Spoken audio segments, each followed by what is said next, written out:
Ada banyak sekali penjelasan imajinatif mengenai alasan antisemitisme Hitler, di mana Hitler dikatakan malu dengan asal-usulnya yang sebagian Yahudi.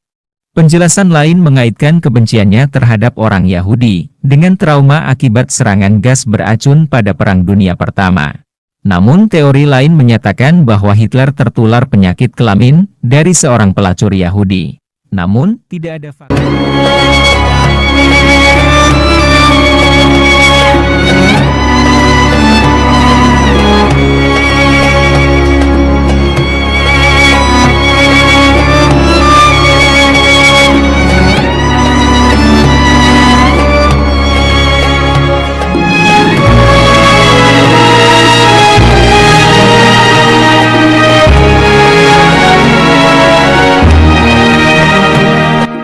Antisemitisme memainkan peran utama dalam pemikiran Adolf Hitler dan ideologi Nazi yang dikembangkannya.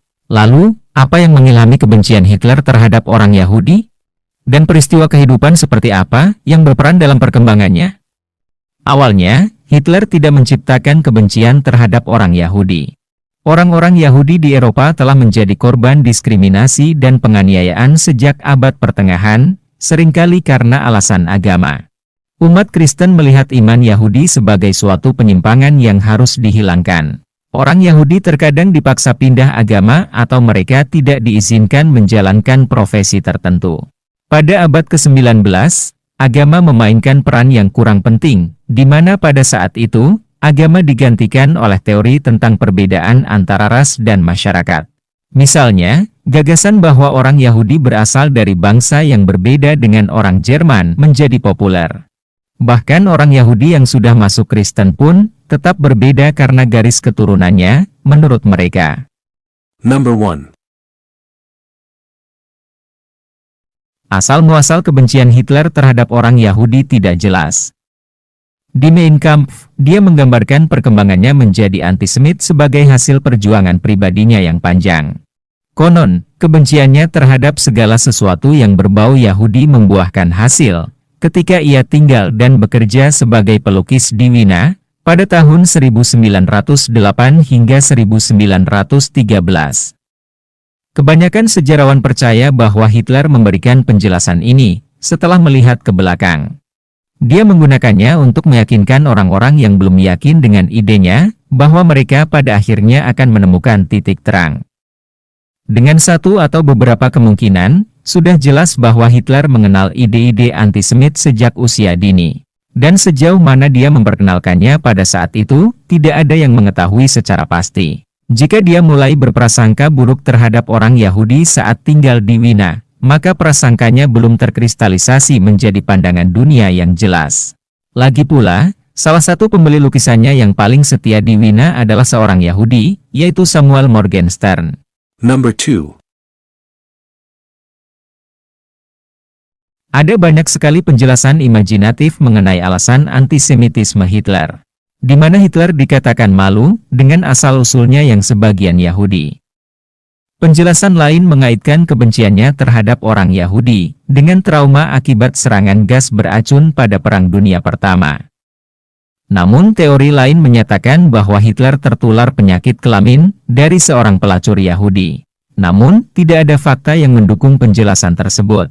Number 3. Seperti yang kita ketahui bahwa, dalam masa kepemimpinannya, Hitler juga sangat dipengaruhi oleh dua politisi Austria. Yang pertama adalah Jules Ritter von Schoonerer, yaitu seorang nasionalis Jerman. Dia percaya bahwa wilayah Austria-Hongaria yang berbahasa Jerman harus ditambahkan ke Kekaisaran Jerman. Ia juga merasa bahwa orang Yahudi tidak akan pernah bisa menjadi warga negara Jerman sepenuhnya. Yang kedua, dia juga terpengaruh oleh wali kota Wina, Karl Lueger. Kepadanya Hitler belajar bagaimana antisemitisme dan reformasi sosial bisa berhasil. Di Mein Kampf, Hitler memuji Lueger sebagai wali kota Jerman terhebat sepanjang masa. Di mana, ketika Hitler berkuasa pada tahun 1933, dia menerapkan gagasan yang serupa. Number 4. Perang Dunia Pertama memainkan peran penting yang menentukan kehidupan Hitler. Hal ini membuat hidupnya, yang selama ini dianggapnya kurang berhasil, akhirnya menemukan tujuan baru. Pada tahun 1914, ia mendaftar menjadi tentara Jerman yang berperang bersama dengan Kekaisaran Austro-Hongaria, melawan Prancis, Inggris, dan Uni Soviet. Meskipun dia hanya sedikit berperan, dia menerima penghargaan atas keberanian yang ditunjukkannya. Ketika Jerman menyerah pada November 1918, Hitler berada di rumah sakit militer, terbaring di atas ranjang, matanya terluka akibat serangan gas beracun di Belgia. Dia mendengar berita penyerahan Jerman, yang menjerumuskannya ke dalam krisis yang parah. Dia menulis bahwa, semuanya mulai menjadi hitam lagi di depan mataku. Dia tersandung, dia meraba-raba dalam perjalanan kembali ke asrama dan membenamkan kepalanya yang terbakar ke dalam selimut dan bantal. Number 5. Kekalahan Jerman sulit diterima oleh banyak orang Jerman, dan juga bagi Hitler. Di kalangan nasionalis dan konservatif sayap kanan, mengaitkan kekalahan Jerman dengan sebuah mitos yang berjudul, Legenda Penusuk dari Belakang, yang membuat mitos tersebut menjadi populer di Jerman saat itu. Menurut mitos ini, Jerman tidak kalah perang di medan perang, melainkan karena pengkhianatan di lini depan. Hal ini menyebabkan kaum Yahudi, Sosial Demokrat, dan Komunis dianggap bertanggung jawab. Namun ternyata, prasangka mengenai peran Yahudi dalam perang itu adalah salah. Investigasi yang dilakukan oleh pemerintah Jerman membuktikan hal yang sama. Lebih dari 100.000 orang Yahudi Jerman dan Austria telah berjuang demi tanah air mereka. Otto Frank, yang pernah bertempur dalam pertempuran Somme pada tahun 1916, hanyalah salah satu dari mereka. Number 6. Setelah Perang Dunia Pertama, Jerman berada dalam kekacauan. Setelah Kaisar Jerman pergi, pemberontakan meletus di mana-mana. Kelompok sayap kiri berusaha merebut kekuasaan di banyak tempat. Di Munich, Republik Rakyat Bavaria diproklamasikan melalui revolusi singkat. Hal ini memicu reaksi sayap kanan yang pada gilirannya mengakibatkan pertumpahan darah. Hitler sangat terkesan dengan peristiwa ini.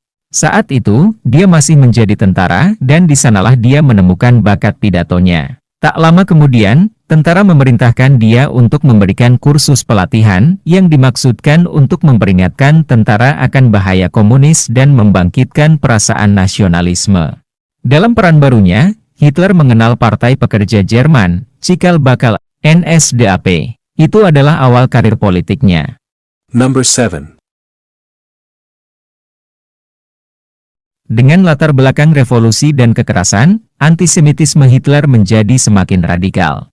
Patut dicatat bahwa ia mengatakan bahwa ia tidak mendukung program emosional yang tidak terkendali atau ledakan kekerasan anti-Yahudi. Sebaliknya, ia menganjurkan pikiran antisemitisme.